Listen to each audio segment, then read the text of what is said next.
welcome back to the Bayside Fabrication YouTube channel. Well, we ran into some problems and today I'm going to correct them. So the biggest issue was having unregulated airflow going into the intake manifold. With that being said, we got the issue down to really the throttle body was the main issue. I mean, the car is idling at 1700 RPM. And what happened was, you can probably still see it. See little gaps of air on the edge of that throttle body blade. So this is such a big throttle body for this motor that any amount of air like that is going to cause, unchecked, unregulated air to go into the motor, which isn't usually bad, but we should be able to stall this motor if we want to. And the way we should regulate the idle is with our idle adjustment screw on the throttle body.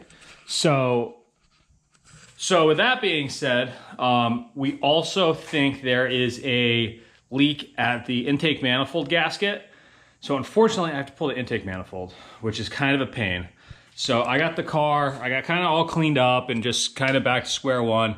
And I pulled the cross member out, and we're gonna just kind of have to drop this motor a little bit just so I can access the intake, pulling the intake manifold. Not the end of the world, but it's also not ideal. And there's also a small drip from the back back coolant housing that I need to address, and I can't access it really without dropping the motor a little bit. So that's annoying. Another thing I decided that I'm going to redo while I'm kind of in here, more or less having to drop the motor again, is my exhaust. I'm not thrilled with the wastegates and how they dump into the up pipe here. They're at too harsh of an angle. Plus, I didn't leave any wiggle room on these for expansion or anything like that. I didn't have enough room to put bellows in or anything like that. So with that being said, it's very difficult difficult setup to get in and out. So in order to fix that leak in the back, it was actually way easier to get access by just pulling the whole turbo off. And like I said, I'm going to redo the wastegate tubes. So I kind of had to pull it off anyways. So here we have our whole turbo setup. And yeah, it's kind of just a whole mess right now. So I'm just kind of, knocking this all out at once. I was thinking about just pulling the whole motor, but that's quite the pain. So I think we're just gonna go this route, and now I can pretty much get up in there, and once the motor's lowered, I can address what the heck's going on with this, with that rear thermal, or the rear coolant housing. It's just a very small drip coming out back there. So like I said, I bought these cheap Chinese freaking deals and they're not working out apparently. So I'll keep you posted on how this goes. So let me tell you and just go over why I'm doing this again, and just so we're clear on all things. Now, I made this a one-piece deal. It was stupid. Not having a flex joint on these two, which I really couldn't have on this one anyways. I just kind of pigeonholed myself and just started committing to something that I wasn't really thinking through properly. This is not an ideal setup. Not to mention, having the tubes enter at a 90 degree into this up pipe is a bad deal. For now, I just got to start cutting this apart and getting us back to square zero here, and then we'll get this sorted out. All right, guys, so this is what we're dealing with now. So I'm just leaving this in place. I marked it, and this is where it came up before. So this will act as a guide for how we can get this setup to come up here. So we're gonna have to get a little fancy. I'm gonna put a flex joint in here. So this one will be solid, but we'll have a flex joint there, which will allow movement and things. So these two here aren't connected like solid, if that makes any sense. And now the next thing is, I bought this Vibrant cone. This is 3" to 4", and essentially we have to make a merger here.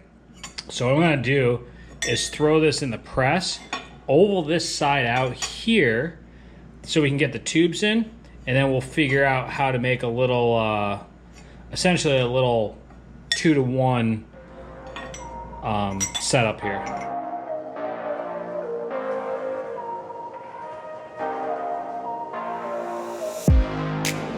All right, guys, so this is kind of what I had in mind. Obviously, these are different lengths, but they're just scrap pieces. This is what I had in mind for our little collector here. That's the collector in rough shape. And now, where this is going to ultimately wind up is just going to be like right here, pretty much. So I just want to have it pretty much on top of the current V-band, and this will just come ultimately this way, and this comes down and out. I just have this little test pipe on here just so I get the thickness of the clamp, so I don't make this, you know, too tight to it, and then we're gonna run an issue when we get a clamp on it. So that's how we're looking.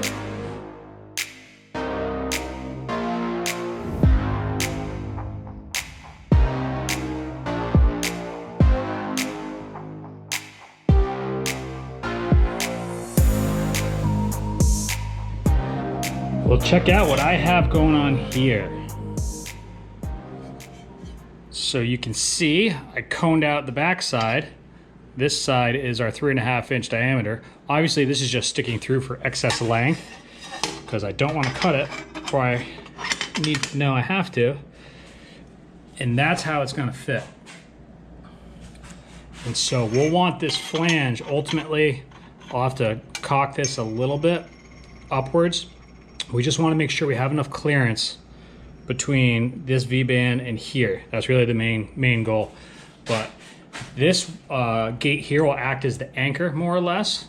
And then we'll have our flex joint on this side, so there can be movement between these two, and that's not going to affect anything. So I think we're looking pretty good here. I'm going to trim this one off and get this looking a little more civilized, but I think this is kind of where we're gonna wind up. But much happier with this setup. And I don't know if I said before, but the main reason I had to even do all this is because this whole exhaust being one piece, I couldn't even lower the motor down because that exhaust flange would hit on the chassis right here. And to pull this exhaust off was pretty much a complete nightmare. So it's just kind of one of those deals where this was just a bad design, ultimately, in the beginning. So it was just a bad design, and redoing it, I mean, this is how we just should have done it the first time. But it's going to look sick. And like I said, we're going to have our 3.5-inch titanium snaking over this exhaust. I mean, it's going to be pretty badass. So looking forward to seeing how this turns out. But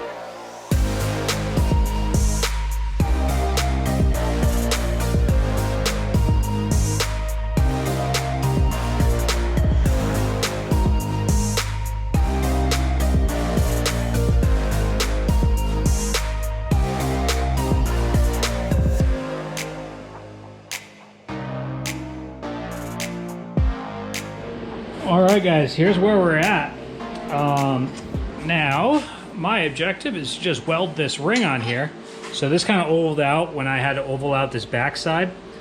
So I just have to trim off just a little bit more because this is a tapered flange, and it just needs to go a little bit more because right now it's riding on the OD of our V-band here. All right, here's the final product. Gonna bolt it on for the final time and wait for our titanium V-band to come in. So what I did was I bought Vibrant V-bands. So you can see this one right here. There's a male and a female side.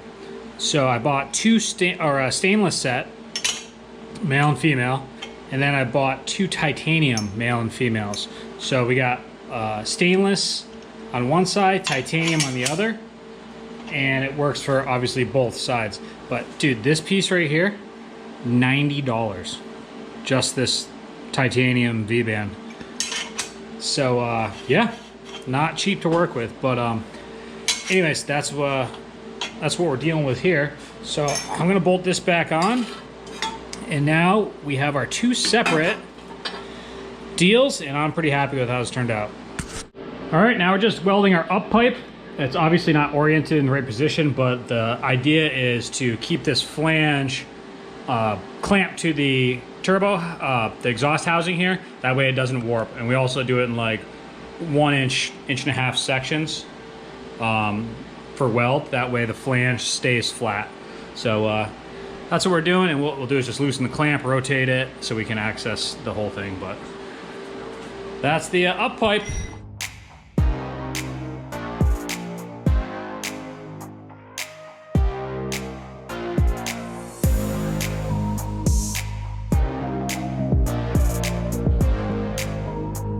Well, from the underside, here it is. Nice and clean looking, kind of hard to see.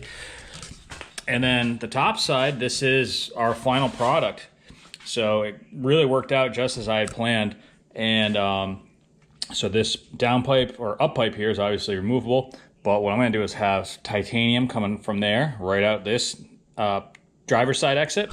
And then on this side, we're V-banding, and then titanium's gonna come up, snake around, down and out the passenger side trunk exit. So it's gonna look really cool when it's all done. And now everything's serviceable. I can drop the motor down and do everything I need to by just pulling off this up pipe, which is one V-band clamp. And things are looking really good on this end of things. So that's gonna do it for this one. I'm glad I went and revisited that. And on the next one, we're gonna show you our fixes for the intake manifold leaks and all that kind of stuff. And we're getting back to square one here, so pretty pumped. And thanks a lot for watching, guys. See you on the next one.